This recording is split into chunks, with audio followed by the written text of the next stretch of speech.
Hello there fam, this is John from AF Anime, and in today's video I'm going to be discussing the very first saga of One Piece, better known as the East Blue Saga. And for those unaware, within the realm of One Piece, sagas and arcs are not quite the same thing. So to use the East Blue Saga, the topic of today's video, as an example, the multiple arcs within it contain everything from Romance Dawn, Orange Island, Syrup Village, Bharatiya, Arlong Park, and even Lowtown. Now, after the Straw Hats set sail from Lowtown, the next saga kicks off in the form of the Alabasta Saga.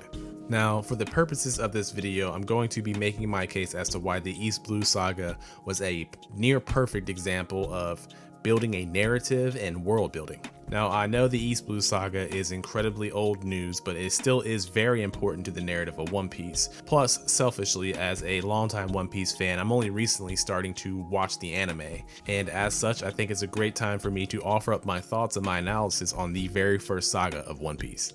Now, without any further ado, we can go ahead and talk about the very first arc, which is going to be Romance Dawn. Now, Romance Dawn is relatively short in terms of its chapter length or even episode length, but it essentially starts off with the very first episode, the very first chapter, but it ends with the recruitment of Zoro into the Straw Hat Pirates. And the reason why Romance Dawn is such an effective way to start off a story, or to start off the grand scale of world building that Oda had in mind, and that is mainly because right off the jump, One Piece does a great job of showing us that they have every intention on breaking molds. I mean, when it comes to pirates and marines, we kind of already had a preset build of what these characters should be like in our heads, and we see it subverted in the form of Luffy and Kobe, juxtaposed to the pirate captain Alvida and Axan Morgan, the marine. Now, while Luffy and Kobe actually want those two respective roles for themselves, Luffy and Kobe kind of fall along a line of what can be considered morally good, and Alvida and Morgan fall along a line of what can be typically considered evil. Now, when you take a step back, this does seem like a very simple parallel that doesn't require a whole lot of thought. But when you really stop and think about it, it does show us that pirates are not what they seem, or at the very least, they may have the potential to be something better than just a criminal. And with the Marines, which you would typically think their higher brass would be heroes, it shows us that in the form of Axan Morgan, one can become a criminal. So in terms of character depth and alignment, this arc does an amazing job of showing us the vast range of potential for good or bad pirates, and also for good or bad Marines. And then in regards to the flashback with Shanks, no one really knew at that time that he was going to be this notorious pirate, or one of these soon-to-be 4 Yonkos. But he did show us that even though he's carefree and lighthearted for the most part, he's more than willing to get serious, and even goes as far as to letting Lucky Roo to empty a man's head of all of his brain matter within the first few chapters of One Piece. Now, to be clear, Oda did an amazing job of illustrating and showing us that Shanks is a good person who is also a pirate. So when we see this torch passed down to Luffy, it's not something that we could say is a negative aspect. Rather, that this character and his mentor are both criminals that we can root for. So when it comes to the Romance Dawn arc, I think Oda beautifully chose the proper events and the proper characters to really flex the potential for this story, and even its capability to subvert our expectations. And even though the concept of a man chasing or following his own dreams is introduced throughout this arc, it isn't emphasized upon, but rather a seeds planted so that we can understand just how far some of these characters will go to either support their own dreams or to support the dreams of someone they care for and respect. However, dreams are put on the back burner for the next arc in One Piece, which is called the Orange Island arc. And this one has to do with the introduction of Buggy the Clown. Now, there's a very good chance that if you're watching this video, you know exactly who Buggy is and how important his past, his present, and potentially his future is.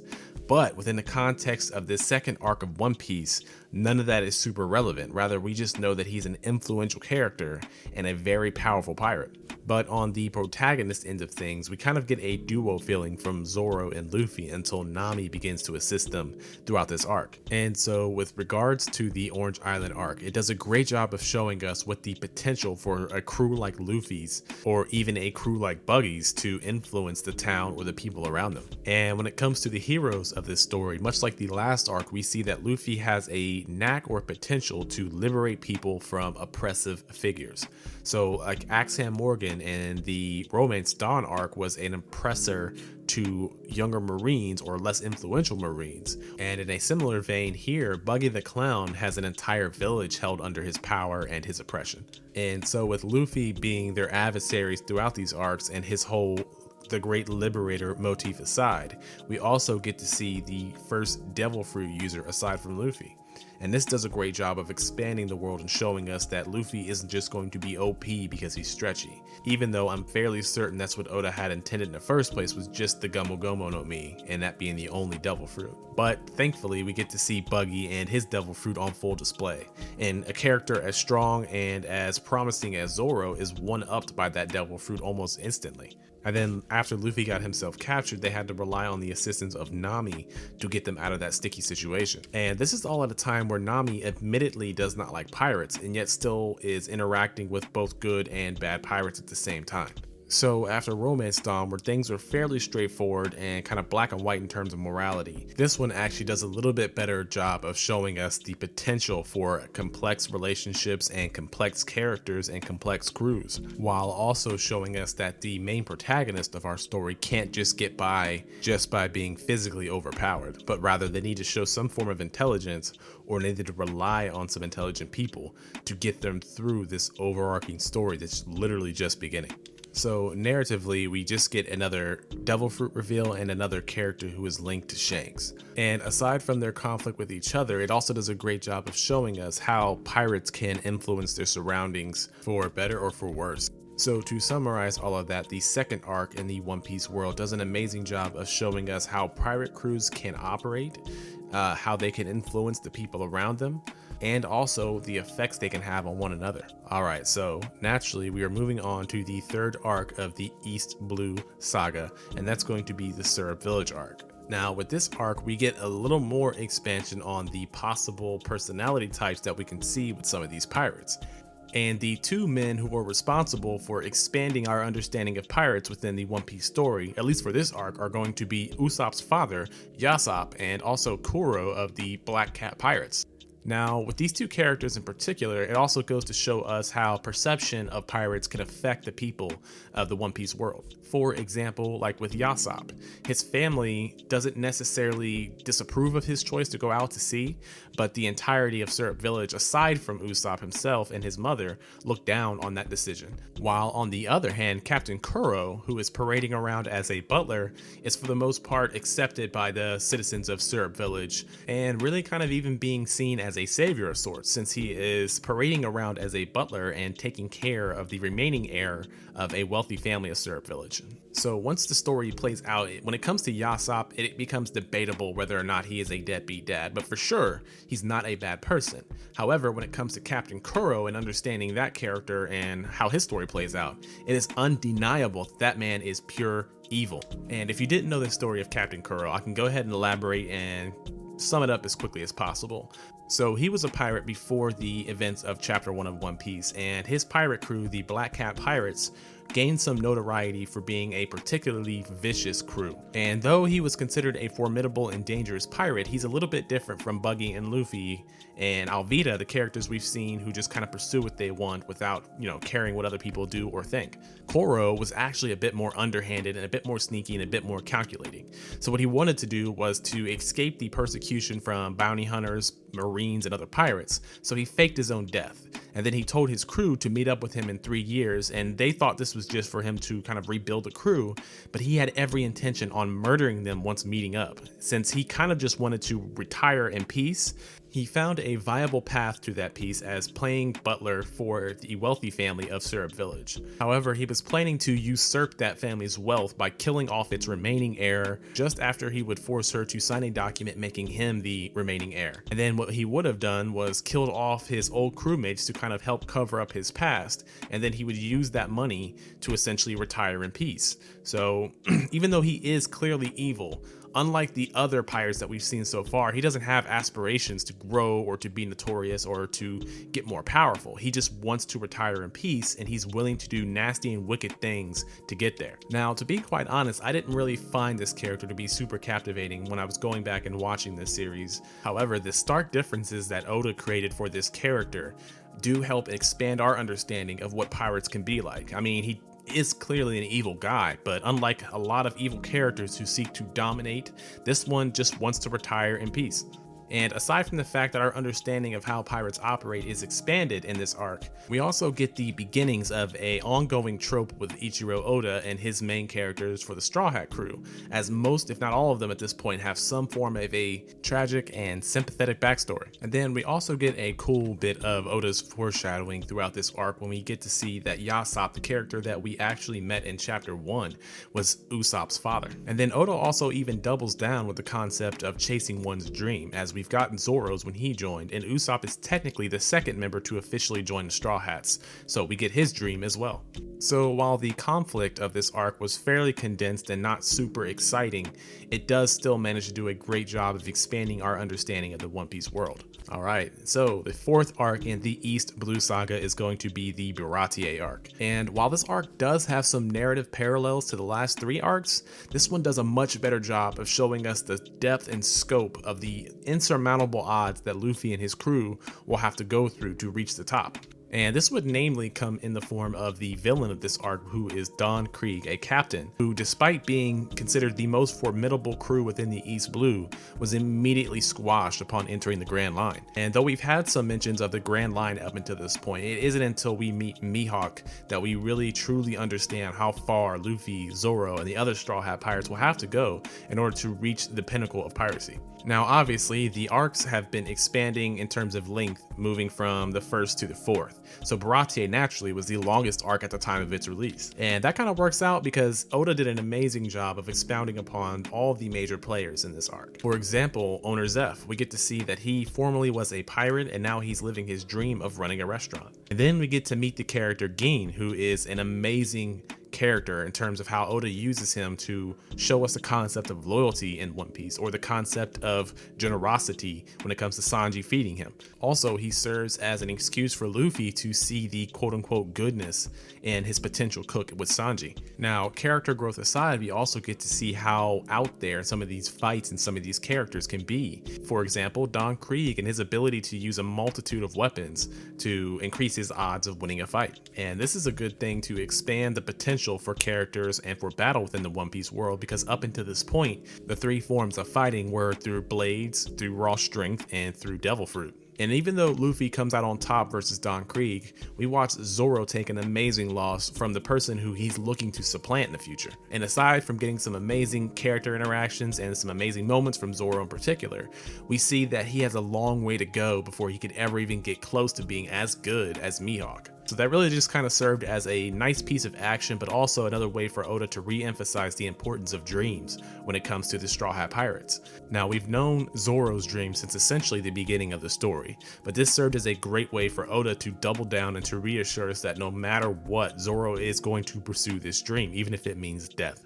What's more, we even get Sanji's dream revealed in this arc, with him wanting to find the All Blue, and then not to mention Don Krieg, who, despite getting absolutely wrecked by Hawkeye's Mihawk, still wants to get a new ship and go back to the Grand Line. And though dreams are important in this arc, loyalty is also brought to the forefront. We've already seen multiple instances of the Straw Hats being loyal to one another, but also when it comes to Sanji, he doesn't want to leave with the Straw Hats only because he wants to stay loyal to Owner Zeph. And if that wasn't enough, the loyalty aspect is really drilled down when it comes to Gin and his loyalty to Don Krieg. Now, I'm sure it was a touching moment for any reader to read, but at the same time, I bet that everyone was waiting for Gin to either join the Straw Hats or to leave Don Krieg because of his wickedness. I mean, his captain tried to kill him, but he's still loyal to his captain. And so when it comes to the Bharatiya arc, it emphasized the concept of loyalty and dreams more so than any previous arc, while also introducing us to the concept of the Shichibukai.